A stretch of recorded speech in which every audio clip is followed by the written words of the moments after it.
All right, we're going to get started. If everybody wants to find a seat. Can everybody hear me?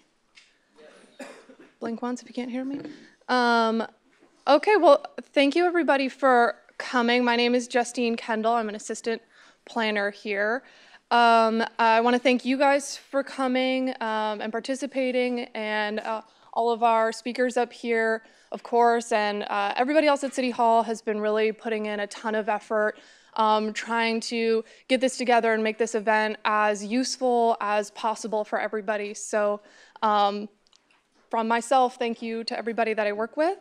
Can I get a quick show of hands just to be helpful again for the purposes of this workshop? Who is not a professional in building or rebuilding homes, a resident, you've never been to City Hall before? It's okay, you raise your hand. Okay, great. I recognize a lot of you here. So the last couple months have been extremely challenging for everybody in the community, people at City Hall, everybody outside of the City Hall. And again, from myself, I just want to say thank you to everybody who's been so patient and gracious with everybody here as we figure out these processes and try to make this whole experience go as smoothly as possible for everybody who's been affected by these fires. I've been here just over a year working for Malibu, and I'm so proud and honored to be working with and for this community. So again, from myself, thank you to all of you guys for making it such a joy to be here all the time, even in the face of such adversity and hardship. I would like to say happy birthday to Malibu today. It is the golden birthday of the city of Malibu. I see a lot of you who've been here since before then and have taught me a lot, so thank you. And especially to the residents who are here, to the people that you guys are all working with, I want to make it very clear that we, the planning staff, everybody here, everybody at City Hall, our job is to make what is full admission a very complex and confusing at times and difficult process go as smoothly as possible.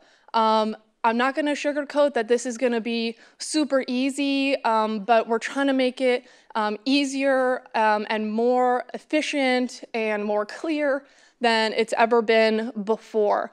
And again, to the residents or to the people that you're working with, or if you've never worked with Malibu before, please don't spend a lot of time being confused or digging through their website. If you're spending more than 10 minutes trying to figure something out, or you can't find something, or you're not sure what to do, please just give us a call. Our information will be at the end of this presentation, mplanning@malibucity.org.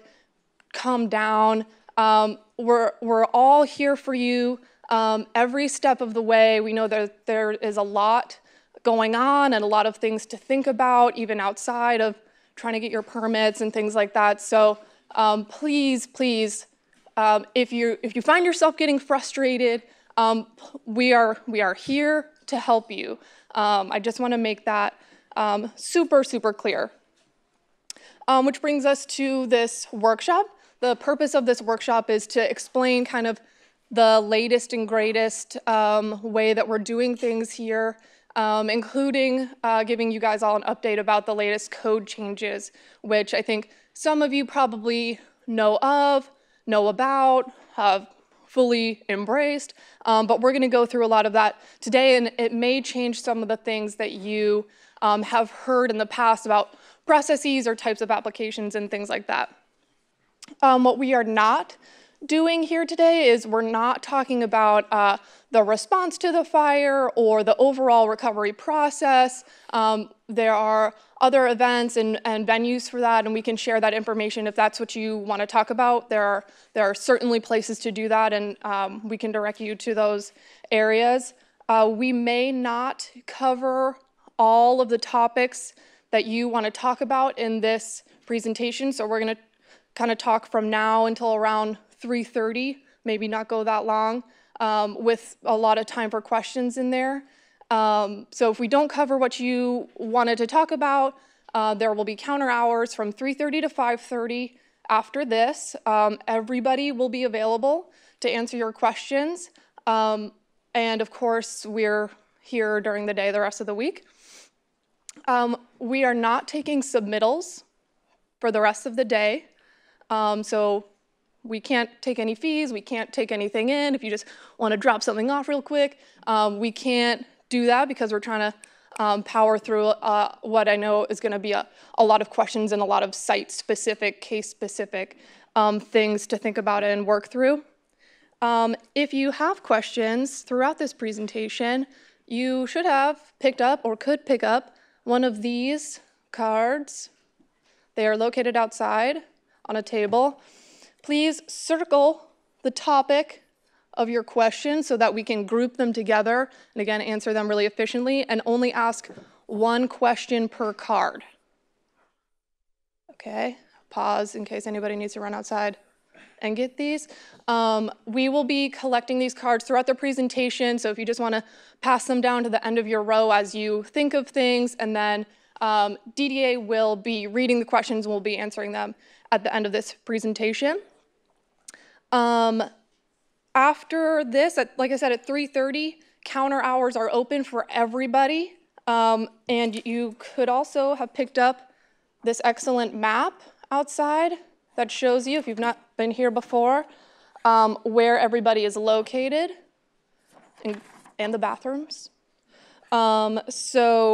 Everybody's open. We're all here to help you. At each of those stations, there is a form with a checklist. And if you've been here before, it's like a submittal checklist.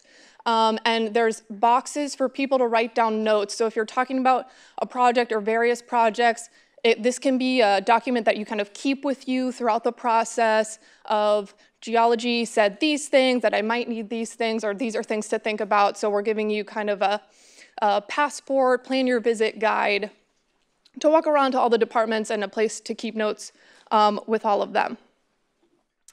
So with that, I want to give everybody a chance to introduce themselves, and we will get into the presentation. We're just talking about the rebuild process here. So we're going to touch on just very briefly things like how to prepare your site, how to prepare your plans, how to design your project. We're going to talk a lot about how to obtain permits, what kind of planning entitlements and approvals you're going to need, which applications, which sheets of paper you want to bring in, all the way through final inspection, getting that C of O. So if everybody behind me could introduce yourself, say your name, where you're from, and very briefly what you do or who you're representing. Good afternoon, everybody. My name is Chris Dean, and I'm the consultant geologist here at the City of Malibu. I work with a firm called Cotton Shires and Associates. I've been working at the city for 25 years, and I'm in charge of overseeing the geologic review of all the fire rebuilds in the city. I wish you all the best of luck, and I'm sorry for your loss, but we'll do our best to get you through the process as soon as possible. Thank you. Hi, my name is Matt Janisek. I'm an environmental health consultant. I also work for Cotton Shires and Associates with Chris, and I work down the environmental health office with Melinda Talent, Matt Simpkins, and Carl Menisco, and I handle most of the day-to-day environmental health reviews, and I'm also assisting with the fire rebuild permit reviews for environmental health.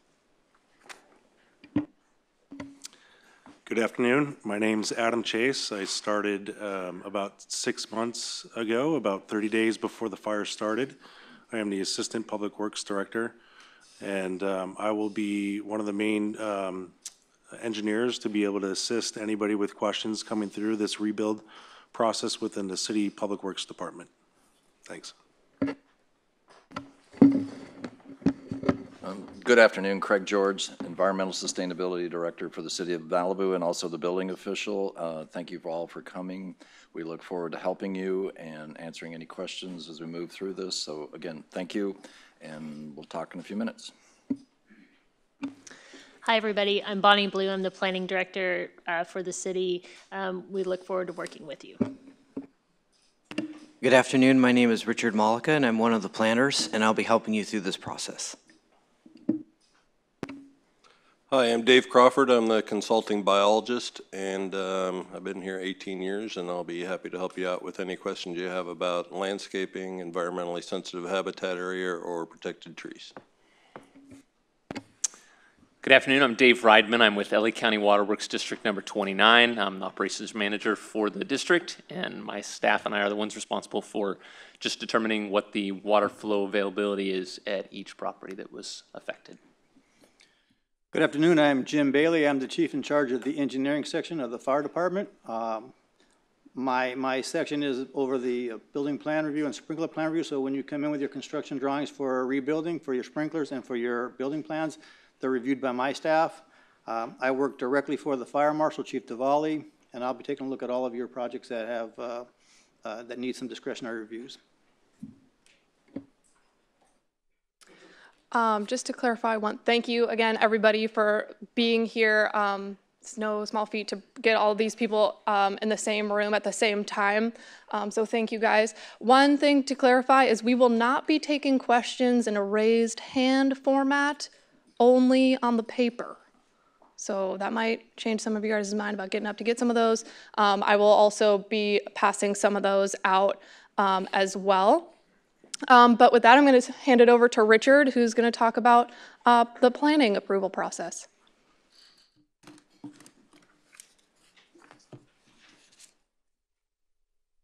And before I start, I'll let Rudy introduce himself.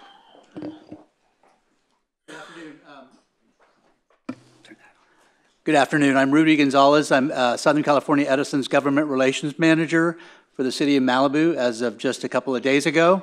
I look forward to getting to know everyone on the panel and those of you in the audience.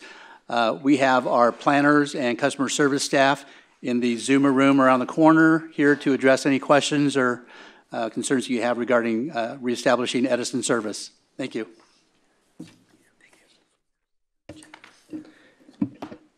We'll start with how you initiate the process to obtain your building permits. The first group you're going to want to visit here at City Hall is going to be the planning department. And what we're going to do is look at the box of what it is that you're putting back and what you can put back.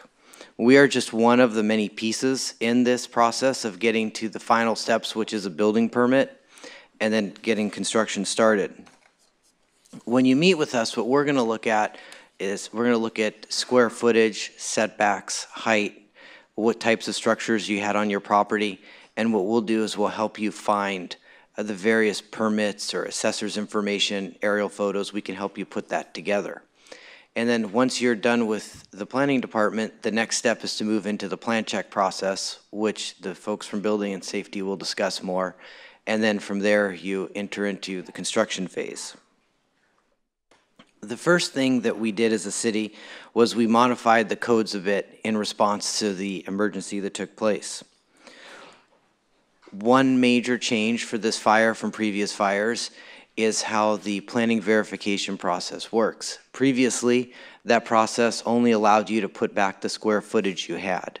Now, that process allows you to put back what you had, provided we could document it. And like as I mentioned, we do work with you on that and help out. And there's also the opportunity for a 10% expansion. And that 10% expansion is in terms of square footage as well as the height of the structure. We've also modified language regarding temporary housing structures to allow for 2 structures to be placed on a property to have a maximum of 1,200 square feet. We also modified our native tree ordinance. And with that, the biggest benefit there is that we're trying to encourage folks to plant native trees rather than discourage them through, say, mitigation in a later date if that tree had to be removed or trimmed. Now the code differentiates between trees that are planted for aesthetic purposes, ornamental trees, versus those that are naturally occurring on your property. And we also initiated a new process that allows us to issue a waiver for the replacement of a septic system. And that's more of a replacement upgrade. I will discuss it a bit later in this presentation. We'll go over what is considered a replacement system or a repair to a system. And we also can now issue a waiver if, say, your driveway needs to be modified. And that could be the width of the driveway, the layout of the driveway, something relating to having to get more access. If, say, you had an 8-foot wide driveway and now you need to increase the size of that driveway to 20 feet.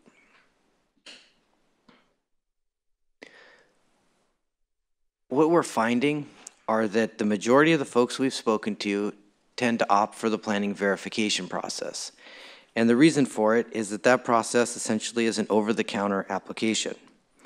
In the past, whenever someone came to the planning department and would open a project with us, we would take in that project, refer to the different city departments, and they would each have an opportunity to comment on it, provide some feedback, and then the planning department would issue you your building permit, your planning permit, so that you could start working on obtaining building permits.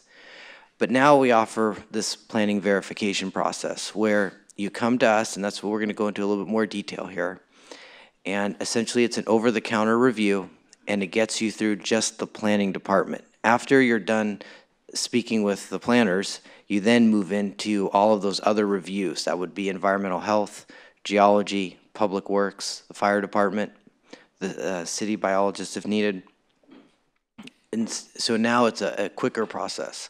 However, to qualify for the planning verification type of application, what you need to do is demonstrate to us that you're putting back what you had with you can, if you choose to, go for a 10% increase in the size of that structure. Now, what you had before may not comply with setbacks. It may be too tall. Some of the homes that burned are 35 feet tall, whereas the code now only allows for a 28-foot high structure. But that's fine. If it can be documented that the structure you had was, we can find permits for its placement, we can allow you to put back what you had. If you want to go up to the same height, you can do that. If you want to make it shorter, you can do that as well. However, any addition that you put onto that house needs to comply with the current code. So we'll go through an example of this, but let's say that the house is, just a simple example, too far forward on the property. It's within the required front yard setback. What would be best and the simplest if you wanted to qualify for that planning verification process plus 10% would be to say, put that addition you want on the back side of the home. That way you're not making the existing nonconformity any worse. Now, if say you had a home that was 2 stories and you wanted to add on to the second floor. Now, the code allows for additions up to 18 feet. Beyond 18 feet goes through a review process where we notice neighbors. Now you're moving into a bit more complicated process where we have to take that type of project in. We require mailing labels and we submit out a notice to the neighbors. That's not something we can do over the counter. But once again, it's bringing you towards conformance with the code. If you choose to do something much larger, a common question we've been getting from folks are, how can I put back what I had and say I'd like to either raise the height of the house more than 10% or I'd like to add more square footage than 10% to the home. That is something that is possible. However, the first 2 things that we have to check before you can do that is, 1, if your home was built, say, in the 80s or 90s, there might be a deed restriction on there that was placed on the property by the Coastal Commission. That deed restriction, most likely, if you do have it, will say something along the lines of any future improvements to the home will require a coastal development permit. If you have that language, then you cannot add more than 10% to the home. And this is something we have checked with the Coastal Commission. If that deed restriction is present and you wanted to do an addition, you would need to get a coastal development permit, just like you would have had to have obtained prior to the fire. The other thing is that if we have an area within the city called the appeal jurisdiction of the Coastal Commission. Now that area is primarily along the coastline, up to 300 feet inward, or along any streams, about 100 feet up from the edge of a stream. In those areas, Any addition beyond 10% before the fire would have required a coastal development permit, and the same holds true now.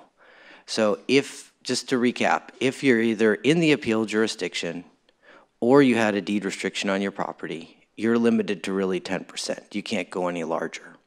If you wanted to, in both of those situations, you'd have to get a coastal development permit. You would also have to get a coastal development permit if you choose to basically toss out what you had before and build a very different looking home.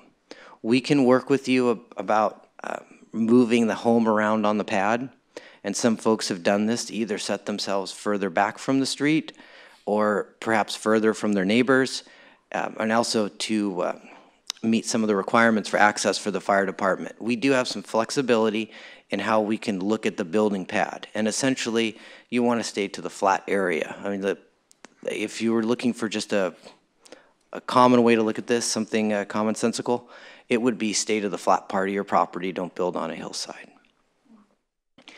If you want to add more than 10% and you don't have a deed restriction and you're outside the appeal jurisdiction, what you need to do is first apply for a planning verification to get the house back. After that application is approved by the planning department, you could then resubmit or submit a new application for whatever that addition is that you wanted to add on to your home. That addition could be square footage. It could, in some cases, we're finding there's homes where the garage was converted and they now need to, they want to replace that with, say, a new garage or something they didn't have before to bring it up to what the code requirements. You could use that for a new structure like that. Or if you wanted to increase your height. A very common question is, I have a 10-foot high home that was built in the 60s. I now just want to build an 18-foot high home. You could process that extra height beyond the 10% with that administrative review process. When it comes time to make your submittal, the best thing to do is first come to the planning department.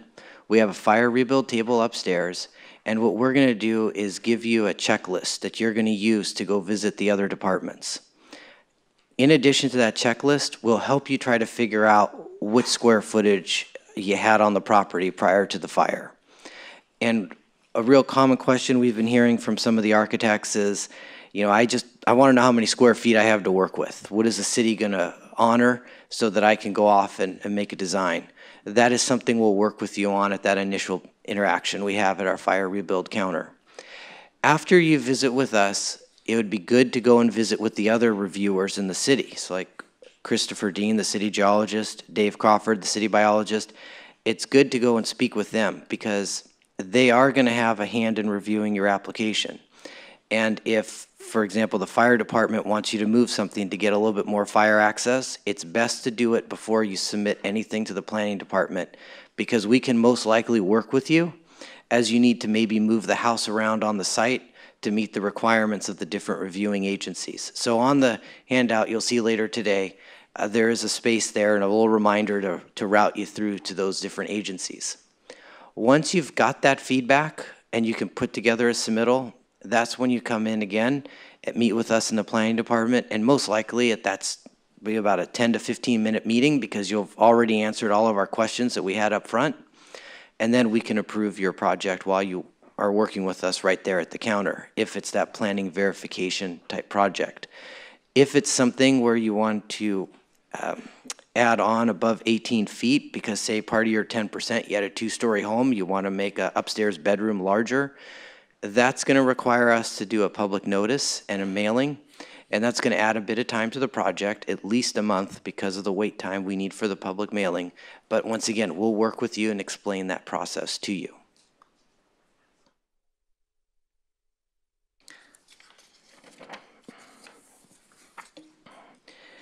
When it comes to what is required for submittal, we have a checklist and it goes through all of the required documents. It talks about our fees, the planning verifications, whether it's just a planning verification for exactly what you had or what you had plus 10%.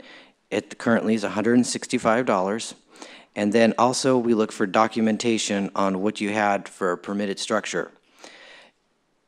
once again, if you visit us, we can help you. A lot of this is information that you can get off the city's website, but it's just a bit easier to come in, I find, and actually speak to somebody. But in some cases, we have previously approved plans. We've requested tax assessor information for the fire damaged property, so we can aid you in getting information from the assessor's office.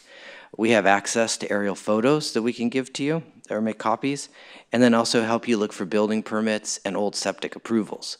Usually I find that by putting all of that together, for the most part, we're able to come up within a few square feet of some of even the oldest homes. So it's not a discouraging task. It can be achieved. And this, once again, is to go into what is the key information that the planning department's looking for. It's really the documentation of what you had on the property. So it's those documents I mentioned before, like tax assessor information and building permits, gives us square footages. A lot of times we don't know how tall your structure is, so old photographs of it, and ideally whoever draws the plans for your replacement structure can use those photographs to come up with their best estimate of how tall that building is, so that they're able to present to us a plan that shows the new in relation to the old in terms of its footprint on the site and its height. We don't need copies of your old floor plans for the planning department. We're more interested in your most current floor plan. But it is important to know what you had, though, because one of the folks you're going to visit in this is going to be the environmental health administrator who looks at wastewater.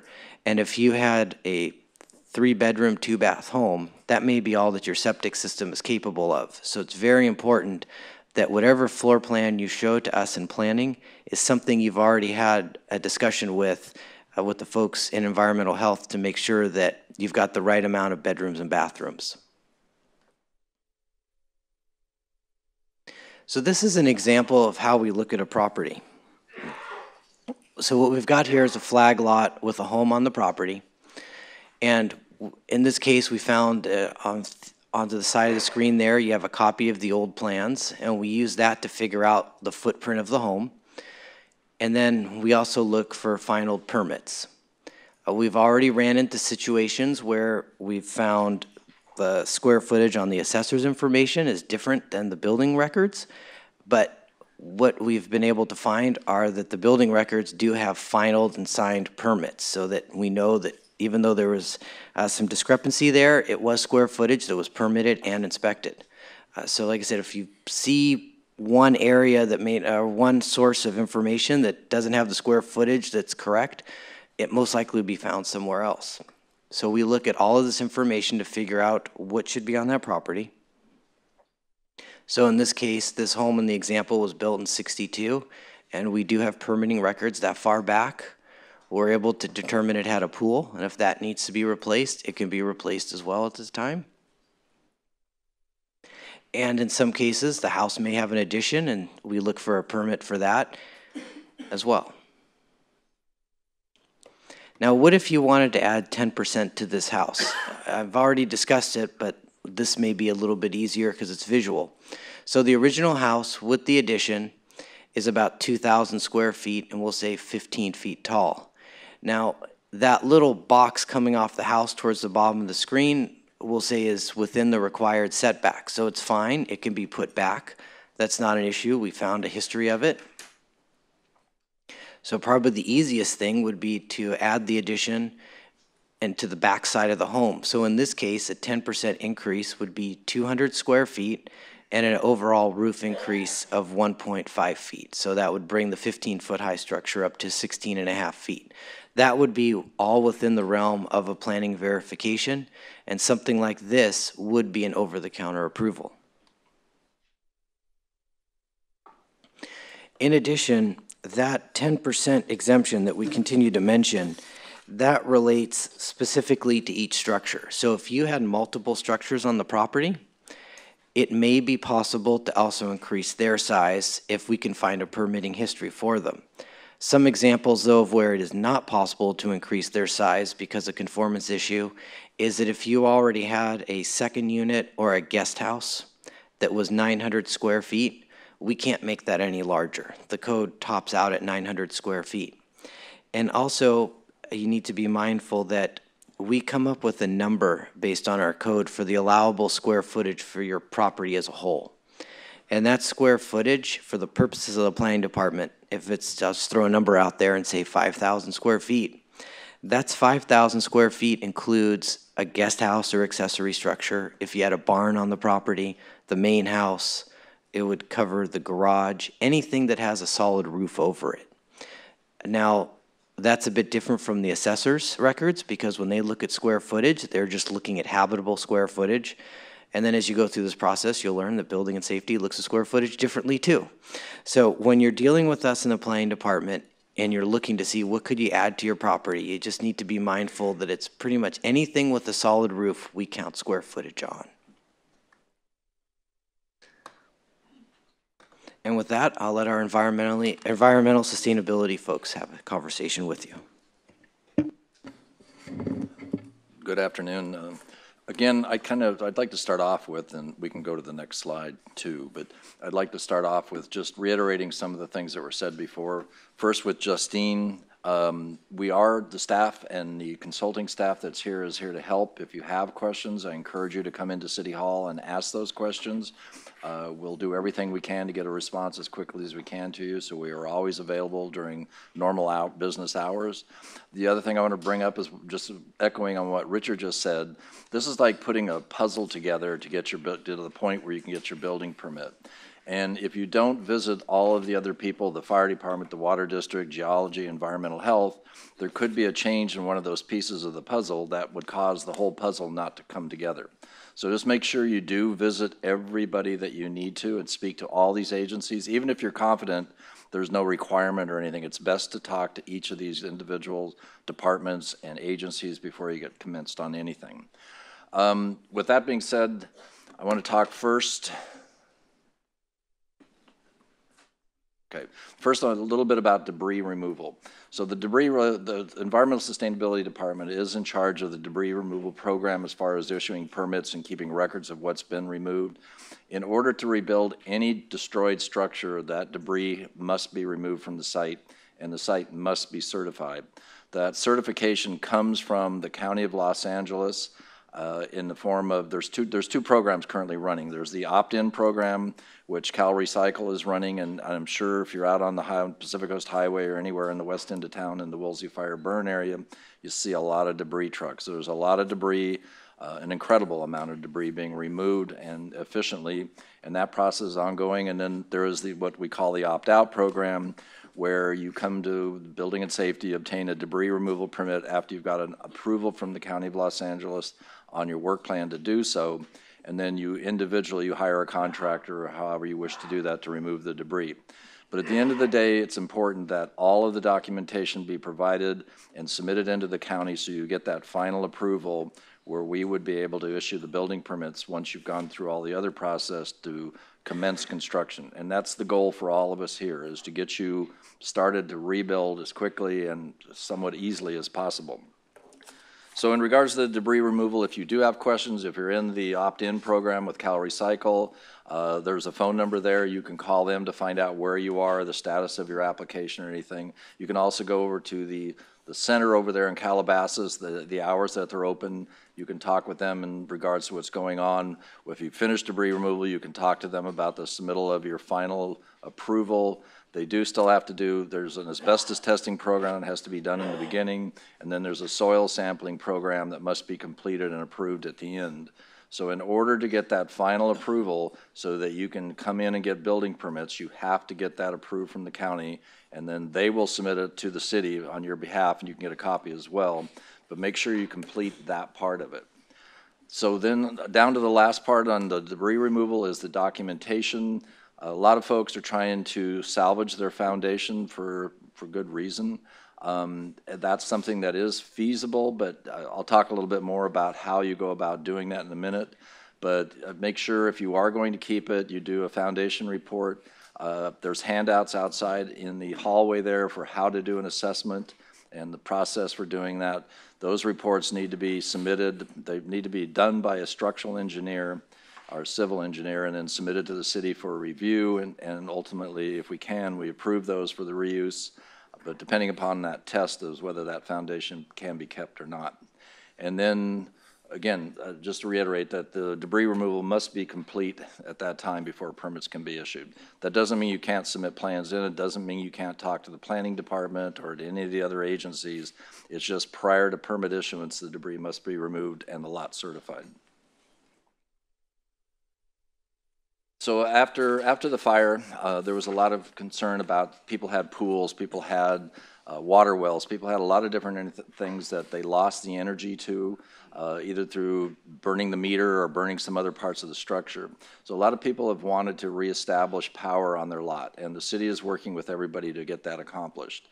So the first main thing that we discovered, and I don't know if we'll see many more, is a lot of the meters on the house just simply burned or melted, and the meter just needed to be replaced. That was the only damage.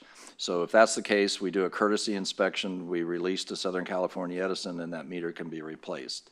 If you're replacing service equipment, again, it's an over-the-counter permit. You would come in if that's the only damage you suffered. We have already issued quite a few permits where service panels, wherever they were located, were damaged or destroyed, and those are an easy thing to replace. And then if you need to put permanent power, as I mentioned, for something as simple as your pool, your gate, whatever, we do require that that be a permanent electrical installation that can be mounted on a pole, just like a temporary power pole. But we just need to make sure, we don't know how long that power will remain there. It may be a year, maybe 5 years before a house is actually built or anything else is done on the property. So we want to make sure the power is safe and it's not going to lead to any secondary fires or damages or anything of that nature. So we've issued quite a few permits for stuff like that. Once you have a permit in hand to rebuild, we can issue a temporary power pole permit at that time. The main difference between the two is on a temporary power pole, you have the ability to plug in devices so your contractor can plug in their saws and other equipment at that time. But in the interim, you would have this other power source, and if you have questions about it, we have handouts outside again in regards to that, and we are here to answer any questions that you may have in regards to restoring your power. The next thing is in talking about temporary housing. Richard kind of mentioned some of the process. You still need to get a planning verification, and then we have a really nice handout both on our website and available on the table out and back of how you go about setting up and getting approval for temporary housing. It may seem a little bit onerous, but we're here again to answer those questions if you have about that. There's a procedure in place. You need to reestablish some of the utilities. It's important that you have electrical connection, an approved safe electrical connection. You also are going to need a connection to the water, and you may have had your meter removed or capped off, and you need to talk to the water district to get that supplied and any other requirements they may have. You'll also need to have, if you're getting a mobile home put in on the lot, gas connection, and then ultimately the most important is to have a sanitary disposal system. So you would need to see, ideally you'd be able to reuse your septic system that's on the site, but in order to do that, you have to first have an assessment of the system, which is a simple one-page report that a practitioner, a registered practitioner with the city would go out and inspect the system, make sure it's viable, nothing has been damaged, and then write that it's okay to use. And then on the handout we have for the temporary housing, there's a diagram of how the best way to connect to a septic system would be. We don't want people finding the cap on the septic tank and drilling a hole in the cap. That's not going to work. But it's easy enough to get into the inlet side of the tank and then connect your mobile home or whatever you're going to do at that point in time. But again, if there's any questions about it, we're here to answer those. So we have issued some permits. We have some in the queue for temporary housing, and we're expecting a lot more. But again, any questions, any concerns, feel free to give us come and see us or talk to us today about that. But there are handouts available. And all the information I'm talking about is available on our website under MalibuRebuilds.org. Feel free to look there. There's a lot of information. If you're having difficulty finding it, contact us, and we can either email you a PDF of any of these forms or anything that you need. Now, you get to the point, you've gotten your planning verification, you've talked to all these other agencies, and you're ready to submit plans in. Now, we're working closely with planning to allow people to get, as soon as they can, and you have plans developed, to do a concurrent submittal in order to get those plans in and start to commence the plan check process. So for new buildings, it's going to have to meet current code. And if there's any questions that you have today or in the future about that, I have some of the plan check staff here available to answer questions in regards to that, but current code will need to be met. And if you have questions for the fire department or the water district, what those are for them, as far as current codes, you can ask those questions as well. I mentioned the foundation, the feasibility report. The feasibility report, as I said, needs to be prepared by a licensed structural engineer. There's 3 parts to that report that may be necessary. One is just the visual observation. Concrete, when it's subject to a lot of heat over a long period of time, which most of these foundations were, discolors, and it's identifying the colors. They indicate different things by the discoloration in the concrete. There's also a sound test that's described that checks the density of the concrete. And if the engineer is unsure, or we're still unsure about the stability of the concrete, coring test or other destructive testing type of things. That doesn't mean removal, it just means testing to be done. But that's all explained in our handout. And if anybody, again, has questions about that, the process, what the report looks like, I have plan check staff here today to answer those questions in regards to that. Then you're going to submit in the structural design. As I said, you meet current code. There's also Title 24, which is energy code, will have to be met for current code. Most of these things we're understanding of the conditions after you get a planning approval of what that may be. We'll look carefully at any kind of unusual condition that you may have. We'll try and work with the applicant to make sure we get as close to getting everything we need, but there'll probably be circumstances where we need to look at something closely and see if we can give a little one way or the other on some of this. Environmental health.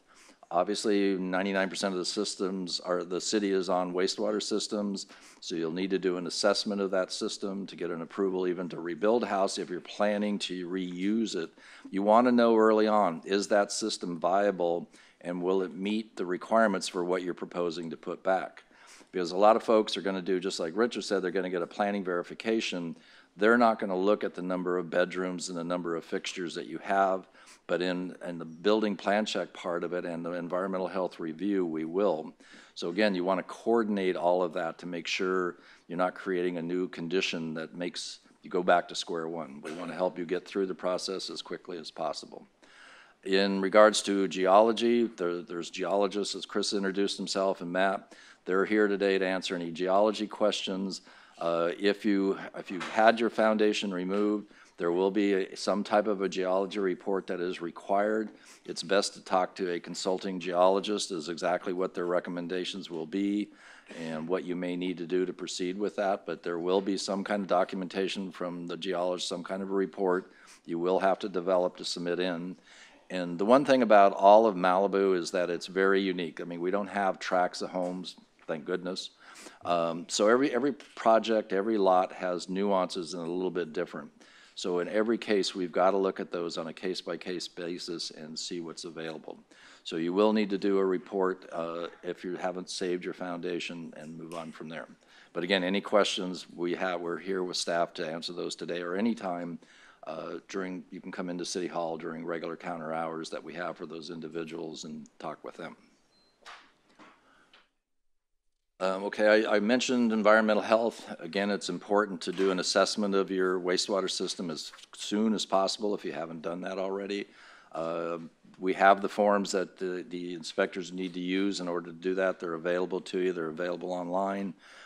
If there's any questions, the Environmental Health Office will be open for counter hours this afternoon to answer those questions. If you have a failed wastewater system, you will have to meet the new requirements. And you can talk to the folks what that involves and how that can be handled as quickly as possible.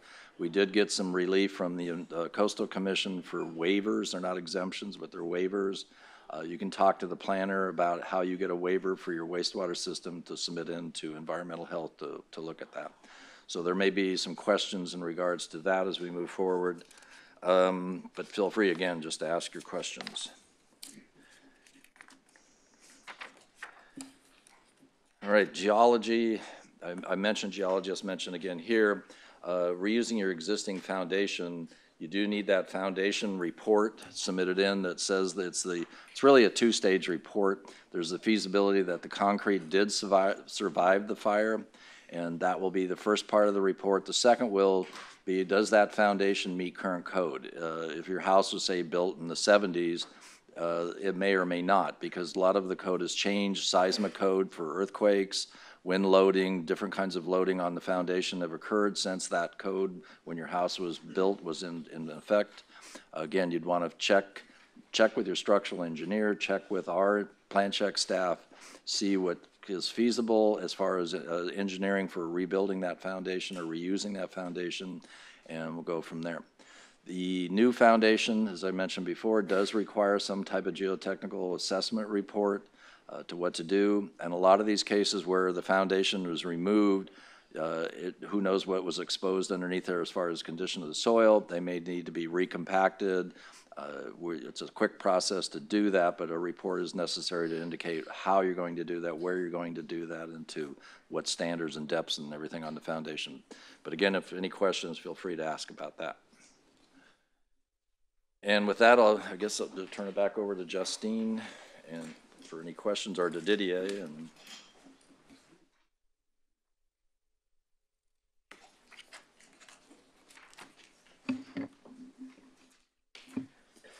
good afternoon. My name is Didier Murillo, and I'm an assistant planner. Before I get started with the Q&A section of the presentation, I would like to ask Chief Jim Bailey if he can give us a quick update regarding fire. Sure. Many of you may know or have heard the Los Angeles County Fire Department, our fire flows that we've had for decades has always been 1,250 gallons a minute for 2-hour duration. What that does is that affects the size of the tanks that Waterworks District 29 has and the size of the pipes. What we have done effective come April 1st is that we have reduced that fire flow duration from 2 hours down to 1 hour. And in our conversation with District 29, they have provided us a map, and we've talked to them at length on their system throughout the whole Malibu region. And according to the map, most all of the regions of the burn area will be able to meet that 1250 for 1 hour. So that will no longer be an issue for the majority of the burn areas. There is one particular area, the Encino Canyon area, that we're still working on some resolution as to how we can address the fire flow issues up in that area. But for the bulk of the Malibu region and for the Woolsey fire area, their system shows that they can meet the 1250 for 1 hour. Thank you very much, Chief Bailey. So we will attempt to get through all the questions, or as many questions as possible during the allotted time. If you don't hear your question answered during this portion of the presentation, or if it's a project-specific question that you may have, please feel free to visit the open counter hours, which will conclude at 5:30 p.m. today. So the first question I have the 3 companies recently approved for rebuilding assistance started in operation? And the answer to that question is that yes, we have the 3 companies that have already started operation, which is 4Leaf, Cotton Shire, and California Code Check. And this question is for water. Can you give an update on fire flow from Waterworks District 29 and access?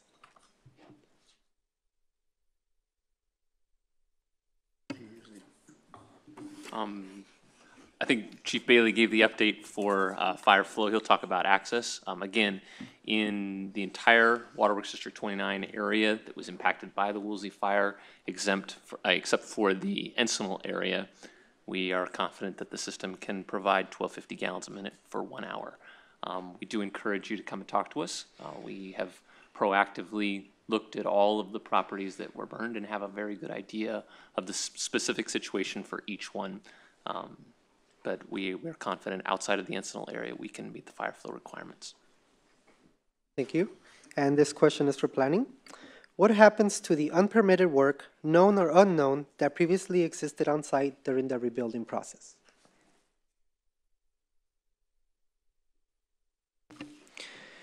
If it's possible, we look to permit the work that was done without the benefit of permit. That's something we've done in past fires, and it seems to have worked in past fires. That's the purpose of using that secondary process, the administrative plan review.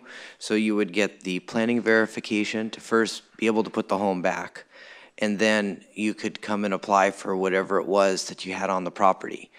Where it becomes an issue, though, is if you had something that the code doesn't allow for. If it was maybe too large, too close to a setback, or if, say, you had too many residential structures on a property.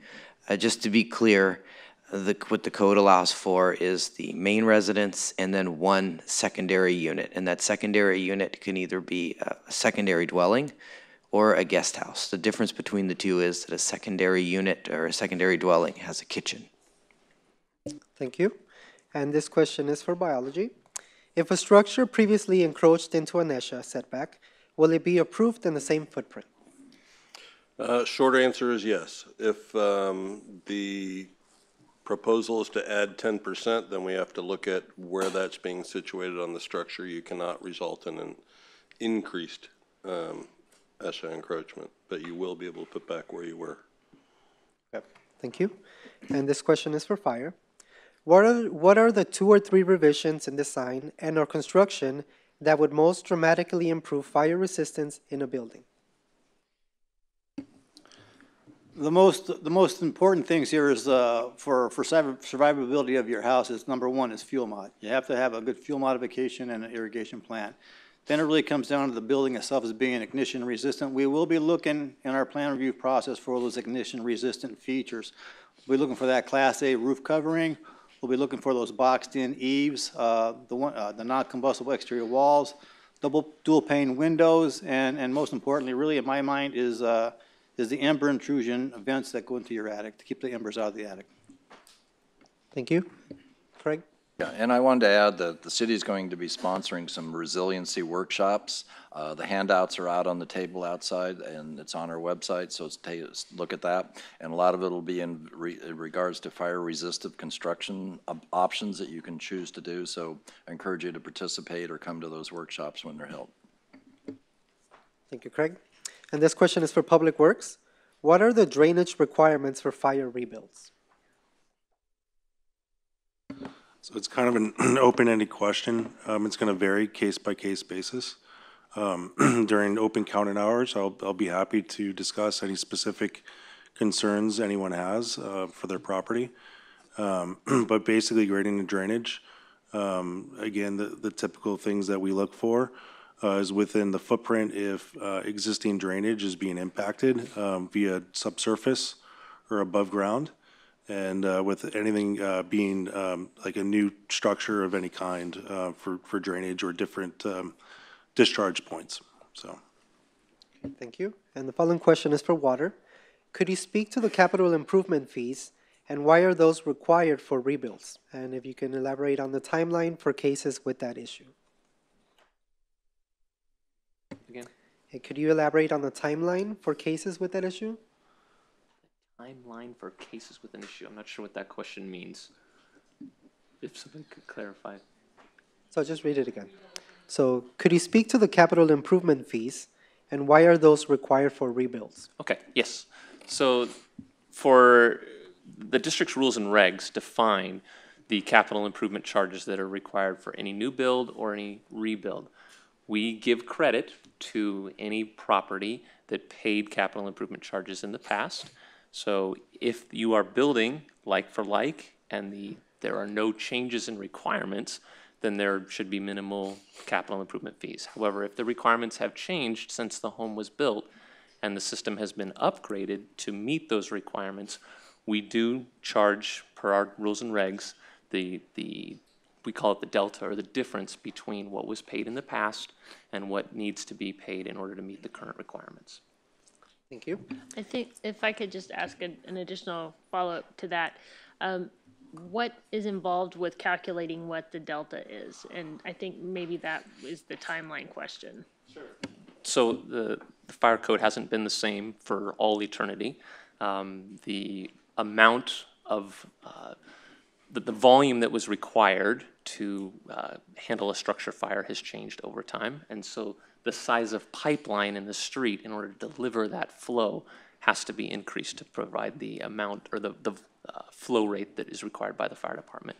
And then the tanks that provide water to those pipelines have to be a certain volume in order to store the volume of water that's needed for the duration that flow is required. So when Chief Bailey talked about needing 1,250 gallons a minute for an hour, there's a volume that's associated with that. So we got to make sure that there is sufficient volume and sufficient size of pipe in the street. There are 3 different fees that are charged. One is an acreage fee, depends on the size of the property and the size of the meter. One is a frontage fee, basically how much of the property is fronted by a main. And then a tank capacity fee is how much water needs to be stored in the tank. Thank you. This question is for building safety. Are any provisions being made to expedite approval for alternative building materials? We will certainly look at any of those as part of the plan check process. If it's a listed product that has certifications by different testing agencies, it's probably very, very acceptable. If you're creating something, your architect or somebody's creating something they believe to be more fire resistant, it may take a little longer to approve that if approvable. But as far as expediting it, it's part of the plan check. Right now, our turnaround time is about 5 days for initial review. Within that window, as we get more houses submitted, that may be a little bit longer. But again, I think if you're looking at something that's going to be an alternative material, it's best to talk about it before you make a submittal rather than make it part of your submittal package. Thank you. Following question is for planning. What is the allowable impermeable lot area, and can that area be exceeded within the 10% increase? That area is calculated, we have a formula based on the lot area that you have.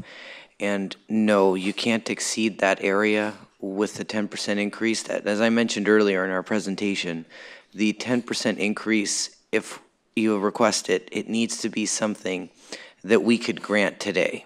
It needs to be within conformance with our current requirements. What some folks have done is they've looked at switching out, say, a concrete driveway with pavers. That way they could then perhaps lower their number into something that's allowable and add on a deck or an addition on the back side of the house. Thank you. Following question is for environmental health. Do you need an operating permit for a fire rebuild? No, I don't believe under the planning verification or APR that you will be required to enter into the operating permit program as part of the approval process. Yeah, and this question's come up before. So if your house was lost due to a natural disaster such as a Woolsey fire, we're not going to penalize you by having you enroll into an operating permit program. If you already have one, great, we'll continue to use that. It'll be on hold for the time frame of it while you rebuild. No, the short answer is no, you don't need to obtain an operating permit on a fire rebuild. Thank you. Following question is for fire. What are you doing to help properties with steep, narrow, or far access? Is a 20-foot driveway mandatory? Is it no steeper than 15% and turning radius required? Well, now that's the golden question right there. So when you come into the fire department, in order to get our fire department plan review and approval, we're going to be looking at 5 main areas. We're going to be looking at a fuel mod plan. We're going to be looking for fire sprinklers. We're going to be looking for ignition resistant construction. We're going to be looking for fire flow. And one of the more critical ones is definitely going to be our fire department vehicle access. So the code states that the fire department vehicle access is supposed to be 20 feet in width, and it's supposed to be within 150 feet of all portions of your house. So how do we measure that? Basically, if you just imagine where that engine would park, and you take 150 foot of hose off one side and 150 foot off the other side, and you go around to the back of your structure, if you do that, then that meets our fire department access. If that can be done from the public street, then we're not going to come on site onto your driveway. If that cannot be met from there and we need to come onto your property, and again, that rule of 150 foot is a basic rule, but there is some discrepancy in there. They allow us to do some, we can extend that because of the fact that they're single-family dwellings and because they are fire sprinkler now, because they're all going to be required to be sprinkled. So they give us the ability to extend the 150 foot to greater lengths. So, and we're going to be very flexible on that measurement. If your driveway to your house is 50 feet long, chances are we're probably not going to need that driveway. If your driveway is 600 feet long, chances are, yeah, we're probably going to be driving down that driveway, and then the requirement is 20 feet. Now, myself and Chief DeValle have gone out and taken a look, because when it comes down to those projects that can't meet the 20 feet, that discretionary view comes up to myself and to Chief DeVoy, the fire marshal. And we've gone out and we've taken a look at a lot of roads recently here, and we've seen probably the worst of the worst on roads out here. So are we flexible? Yeah, I mean, I think we've decided we don't have all the answers, but we've looked at a lot of properties, and you know, if you have a road that's 15 feet in width, you know, you're probably going to be okay. We can negotiate that. If you're less than 15 feet, if you're getting down in that 10 or 11 and 12 area, that's a substantial problem for us. And we're going to take a look at those, but those are all going to be reviewed on a case-by-case basis at a much higher level in the fire department for those things. We are very cognizant of the costs to do improvements, to widening driveways. We are cognizant of the cost of if the widening is to such an extent that it requires retaining walls and grading permits, that it might throw you into a coastal development permit or another permit process that's not an administrative review. We are trying to keep you away from that at all costs. We don't want that to happen. We are being very flexible. You know, I think we just all need to be reasonable in our expectations and then whether it's feasible or not. So we are taking a look at a lot of areas, and that's what we've been doing quite a bit recently. So when it comes down to less than 20 feet, between 20 and 15 feet, that's pretty much going to be a gimme unless there's some really things that I don't see, some really steep driveways with some turns that I can't negotiate. Then we may need to widen those areas where I have to make those turns. Our turning radiuses are going to be the same. They're not going to be reduced because the engines just have that for a turning radius. That's what their turning radius is. It's measured at the center line of the road, and it's 32-foot turning radius measured at the center line of the roadway. As far as grades, you know, the grades that are looked at, as soon as you get to 15%, we start looking at them. The maximum grade is 20%. If we're going above 20%, then it's going to, again, we're going to take a close look at that. You know, a lot of these things were built a long time ago when there were not standards, and now you're facing these standards. We're cognizant of that fact, and we're trying to work with them, but we need to be able to get that fire equipment up to that house, and that's really our goal. So we're looking at it from those standpoints. And I think that's pretty much all access. Access really comes down to width, comes down to slope, and then it comes down to the length of the driveway. You know, the longer they are, you know, the more important it's for us to have some improvements here. And we're trying to minimize those improvements to something that's reasonable and cost effective. Thank you. Following question is for geology. Can an existing foundation be kept intact until rebuild construction begins to protect the integrity of the site's slopes?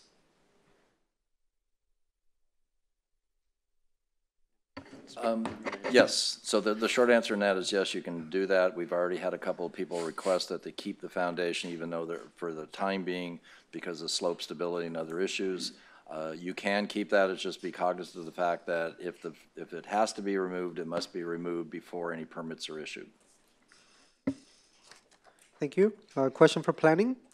What do I do if I can't find any records?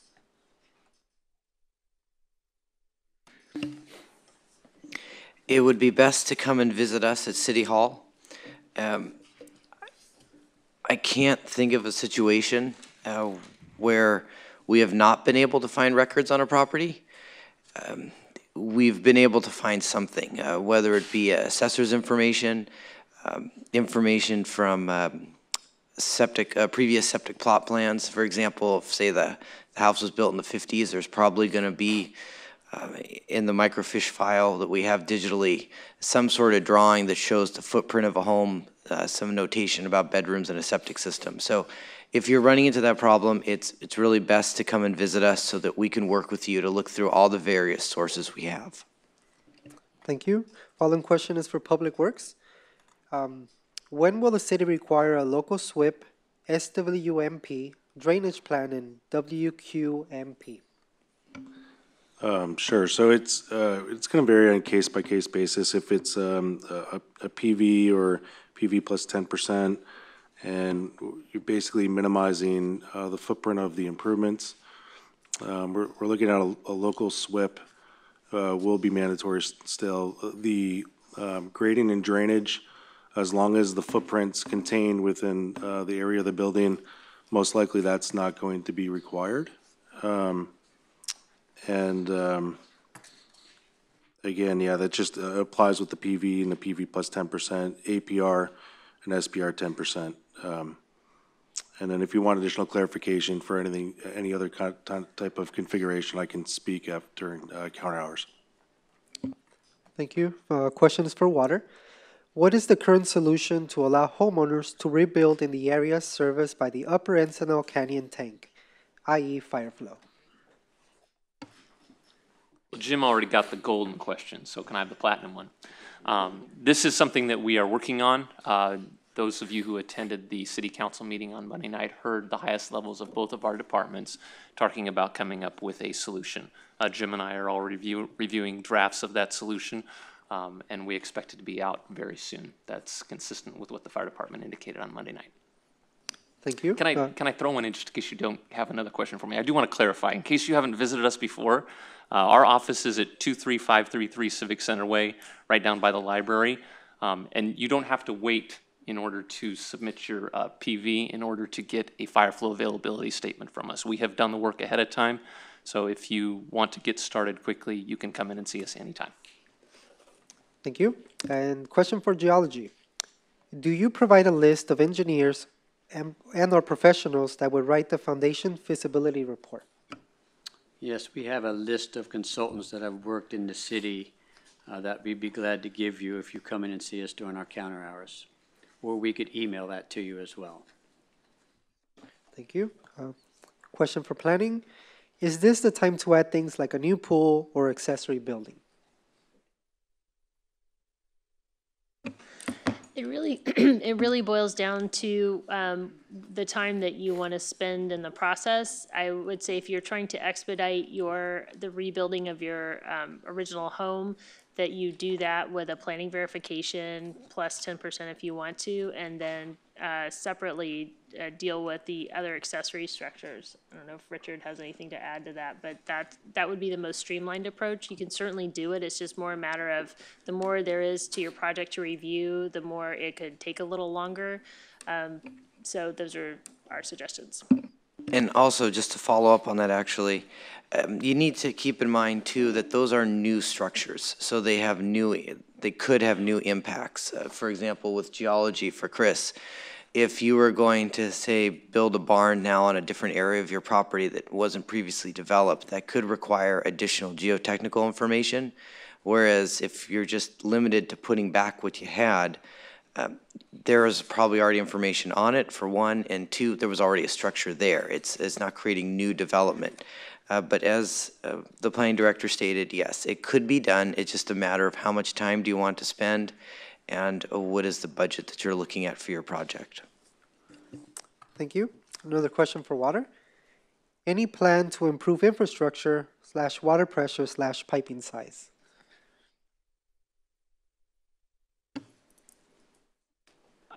Yes, I think we announced on Monday night again at the city council meeting, the Encinal system has been moved up to a high priority. The district also has a capital improvement program. There are additional projects that are in the Woolsey burn area. If you have more questions, but I can talk with you specifically. There's a section of pipe along PCH that's being upgraded. There's the lower bush tank that's being upgraded. There is, I'm going off the cuff. There's about 4 projects that are going to be constructed in addition to the Encinal projects. None of those are needed, however, immediately to get the 1250 gallons a minute for 1 hour. Thank you. Question for building and safety. Regarding temporary power for pool equipment, will the building department issue a temporary power pole for pool equipment prior to having a building permit for a temporary home or rebuild permit? Yes, as I mentioned before, we don't call them temporary power. They look like a temporary power pole, but they just don't have the plugs in them. So yes, we are issuing permits on a constant basis for energizing pools, gates, pumps, all kinds of things. That's an easy process. We have handouts for it. I would advise if you have any questions, ask. If your electrician has questions, have them come in and ask as well.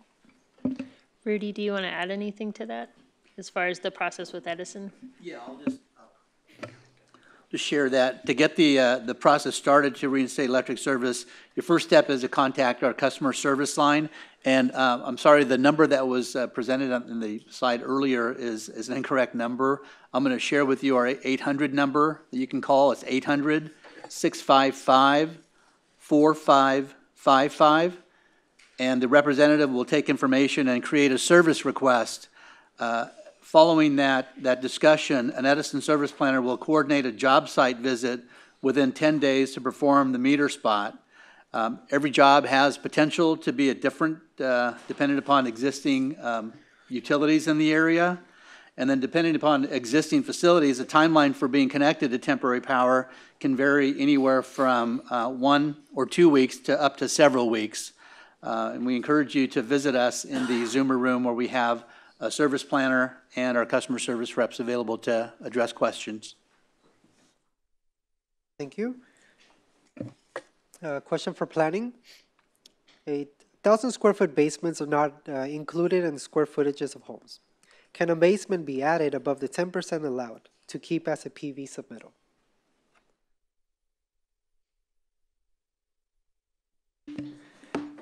All right, just to clarify, are we talking about a new basement or an expansion of an existing? A new basement. Okay.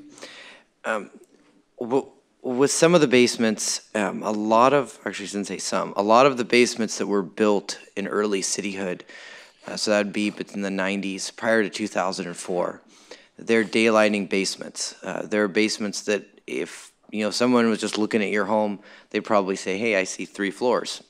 Those types of basements, the city had stopped approving in 2004. So with that basement, you really need to maintain it because any expansion to that basement would be increasing in nonconformity.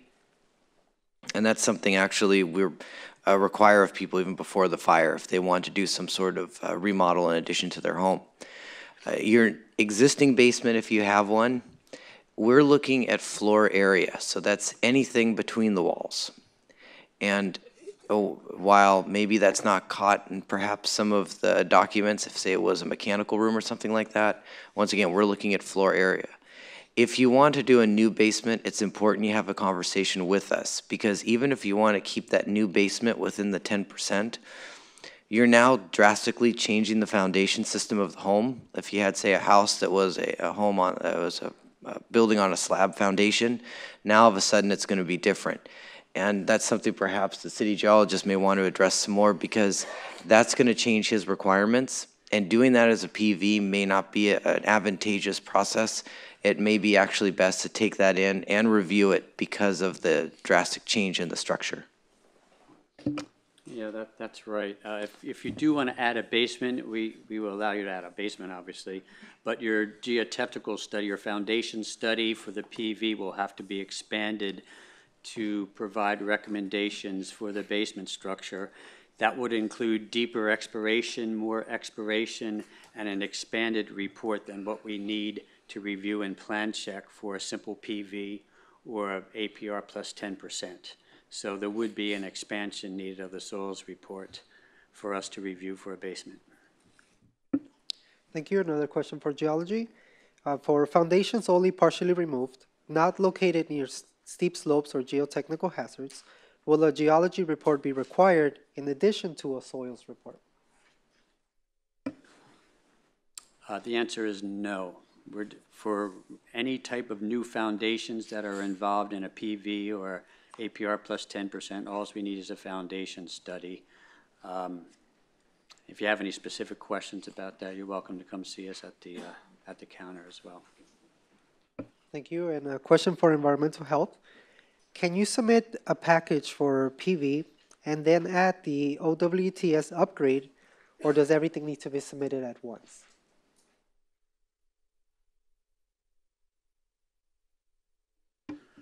I don't believe an upgrade is accommodated within the planning verification. If I'm understanding the question correctly, if the planning verification is meant to put back into service your existing wastewater system without the upgrade. Yeah, if we can. Oh, sorry.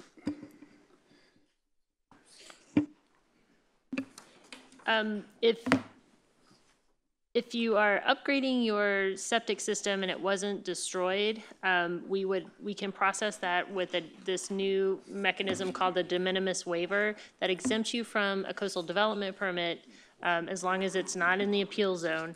And it's a more streamlined process than the regular coastal development permit. So we can process those things kind of concurrently and separately. Thank you. And then this question could either be building safety or fire. Are fire sprinklers required for all fire rebuilds? The answer is yes. All rebuilds will be required to put fire sprinklers in their houses. And I think what the impact that's going to have is, number one, you're going to have a better house for fire sprinklers, but it's also going to impact the fact that you're probably, if you don't have a 1-inch water meter, it might most likely will result in you upgrading that to a 1-inch meter. Fire sprinklers, when they came into the engineering section, they used to be plan reviewed down in my commerce office. Our building plan reviews were out here in the Calabasas office, and all of the fire sprinkler systems had to be submitted down to commerce. What we've done effective April of this year, April 1st, is that I've relocated an individual out here to the Malibu region who will be doing all of the sprinkler plan reviews out here locally in Malibu. So he'll be available for any questions, and your sprinkler contractors can come right here and deal directly with someone out here in the Malibu region. Can I jump on that one too? Another part of that too is with a fire sprinkler system. If your home is located above the location of our main, which majority of homes in Malibu are going to be, it will also require a backflow device because of the fire sprinklers that are on site. So just so that you're aware. And again, come and talk to us. We have waived all fees for assessing fire flow availability for both fire sprinklers and for structural design. And we have all that information readily available so that you can get it right away. Thank you. Question for geology. For a house built in the mid-1960s, what kind of recommendations to slab foundation must be required, for example, to meet seismic requirements? If you're putting in new foundations, is that the question? I'm sorry.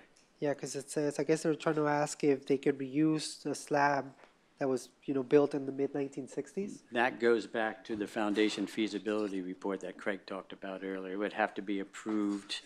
It would have to be looked at and evaluated by a structural engineer or a civil engineer, and then that certification and feasibility report would have to be approved by Building Safety. On older homes like that, and unfortunately in this incident, there were a lot of older homes that were destroyed. I really think you need to address that with your structural engineer so that they're aware, they will know what current code is, and they can make recommendations if that foundation is reusable and what you'd have to do to bring it up to current code. But again, that's going to be individually because all these houses were built at different times. So do talk with your structural engineer about that. Okay, thank you. And then we are down to our last 5 minutes. Luckily, all the questions are for planning, so you could always come and speak with us after the workshop is done. This is for planning. Basically, the rest of the questions are for us. Would a second unit that is an addition to a main house be able to be permitted by an APR without a CDP process? We can't create a new second unit, even with the new ADU accessory dwelling unit rule that was passed.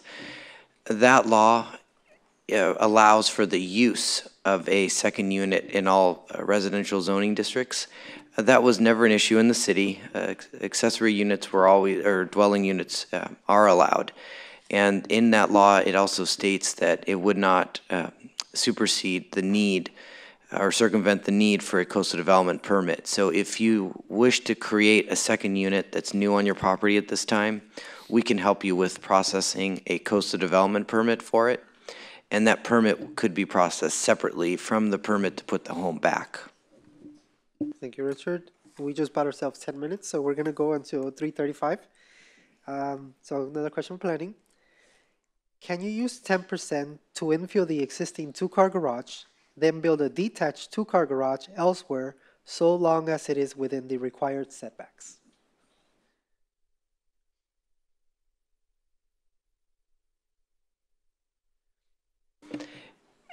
In theory, I don't see an issue with that. It's something that if it is what you wish to do, it would be best to sit down and meet with us so that we could check setbacks and make sure that you have the available square footage for that new structure, which would be the garage. Okay. For a PV, can the new structure footprint be rotated and stay within the PV and 10%? So basically keep the same square footage, just rotate it. Yes, as long as we stay to the graded path, like I mentioned earlier, the flat area. So if you need to perhaps rotate the home and everything is below 18 feet, so we're not creating any new areas above 18 feet, because if you do that, then we need to make certain we're not impacting views of surrounding properties. But that is something actually that we've already done for some folks, and once again, it's best to come and sit down and meet with us to do that. Thank you. For the PV process, is it the same process if they are the current owner or if the property is an escrow and there's going to be a new buyer? All of the ordinances that we pass, so the de minimis waiver, the planning verification, APRs, any of that stuff, it runs with the property, not the property owner. Okay. Would the process be the same for a multi-family project, planning PV process? Yes, it would. We would double check though to make certain that it is a multifamily structure. It was properly permitted to be that, because sometimes things may become a duplex without permits. Does additional square footage, 10%, include solid covered patios? The assessor's square footage often does not count this.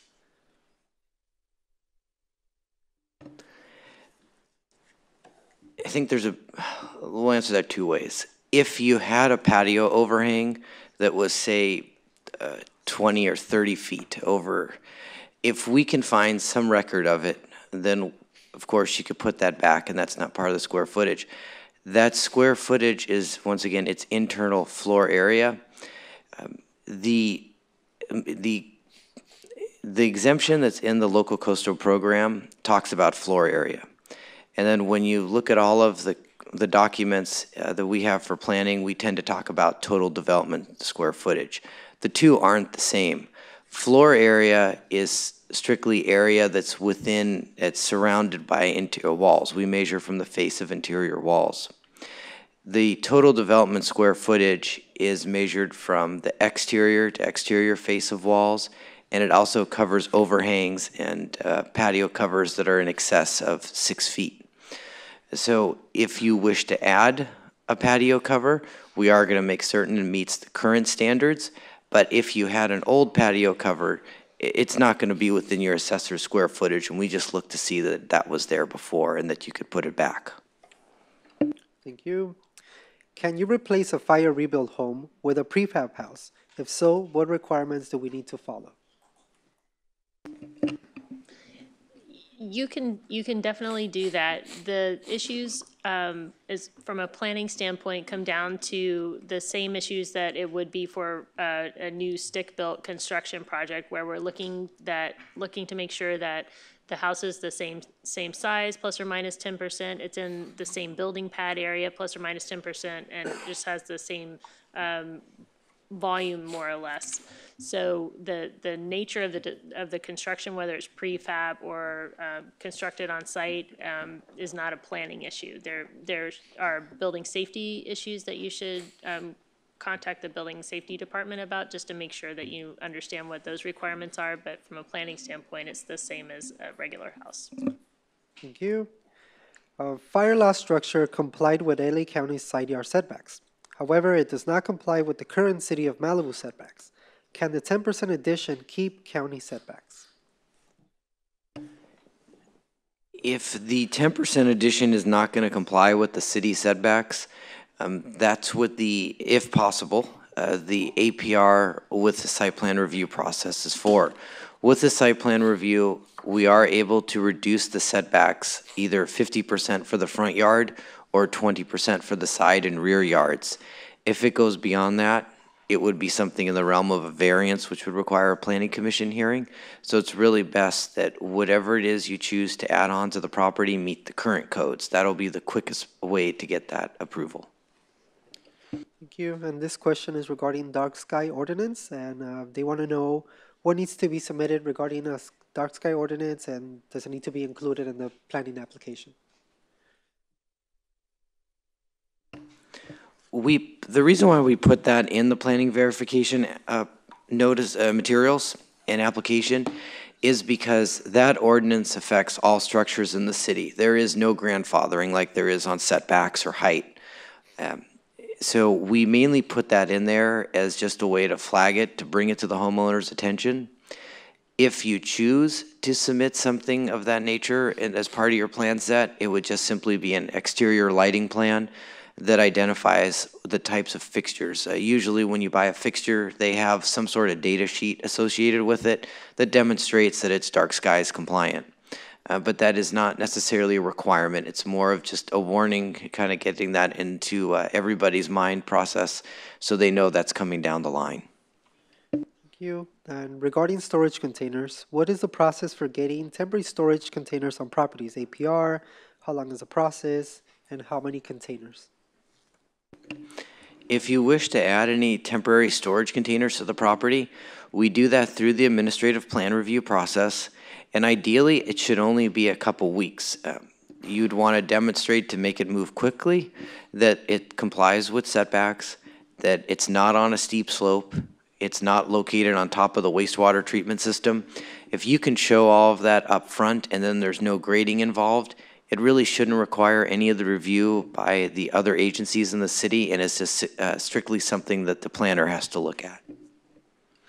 Thank you, and that was all of our questions. If you didn't hear your question answered, please feel free to speak with us during open counter hours, and especially if there were project-specific questions. So thank you very much, and now we'll be handing over to Justin Kendall. If you don't mind, I would like to address two issues that weren't asked. It's always those questions that weren't asked. Regarding fire flow, most of you are going to be on the District 29 Waterworks Municipal System, but there are some projects that were on tanks before that were either above their tank levels, that were on private on-site systems with a well and a tank. And the question is are you going to be able to rebuild with that tank? The answer is yes, you're going to be able to rebuild. You will not have to go back through that process of getting a request for modification to use a tank. However, those tanks that were probably permitted back in the day are going to be undersized, and your tank sizes will be much larger now. And your tank size depends on what size your house is, what size the residence is, a total square footage of the residence. So we won't make you go back through that process of getting a will not serve letter and doing a request for modification. If you had an existing tank and you're on a tank, you'll be allowed to stay on a tank, but the tank sizes you'll have to meet current code for the tank sizes. And then the last thing really is that I really want to talk about is that fuel mod. When you come in here, part of the process of going through the engineering section, we're the clearinghouse to make sure you get that fuel mod approved before we issue that engineering approval that will then release you to go get your building permit from the building department. So that fuel mod needs to be done. And what is a fuel mod? Basically, a fuel mod is a scaled plan showing the fuel mod zones. It's a detailed landscape plan, and it's an irrigation plan. So it's those things that you have to put together. They have to be prepared by, there's a few people, a state licensed landscape architect, a state licensed landscape contractor, and then we get to being a landscape designer or an individual with expertise acceptable to the forestry division. So when those come in, they're not reviewed by the engineering section, by my section. They're actually reviewed by deputy foresters in our forestry division. So if you have questions on what are the allowable plantings and what you can have and cannot have and how close to your buildings, I recommend that you go down to the Calabasas office and talk to the forester down there. Thank you. And on that note, I'd like to clarify one thing for my own edification, because we've also got an applicant with this situation where they're not proposing any new landscaping because their landscaping didn't burn. So they're not preparing a whole new landscape plan, everything. They don't have to for the city, but their interpretation from your letter is you have to add landscaping. They don't have to add landscaping. What they do is when they're rebuilding that house, they have to make sure that that landscaping they have is approved by the forestry division. If it's inappropriate landscaping, then that may become an issue, and that would be addressed by that forestry. If you've got junipers right up against the side of your house, that forester may say, you know what, you cannot have that. That's not an approved landscape. If you were built recently and you had an approved fuel mod plan, then that fuel mod plan, if you're going to plant back exactly what was approved before, you're able to do that without submitting those plans. They just verify that that was one of their approved forms. But yeah, you still will need to submit a fuel mod plan for a rebuild.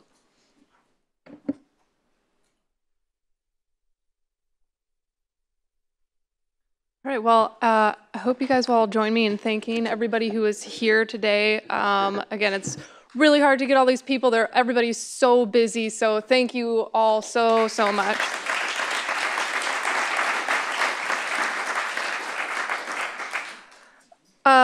If you want to watch something again or want to tell somebody who couldn't be here about this, this whole presentation has been recorded and will be put on the city website.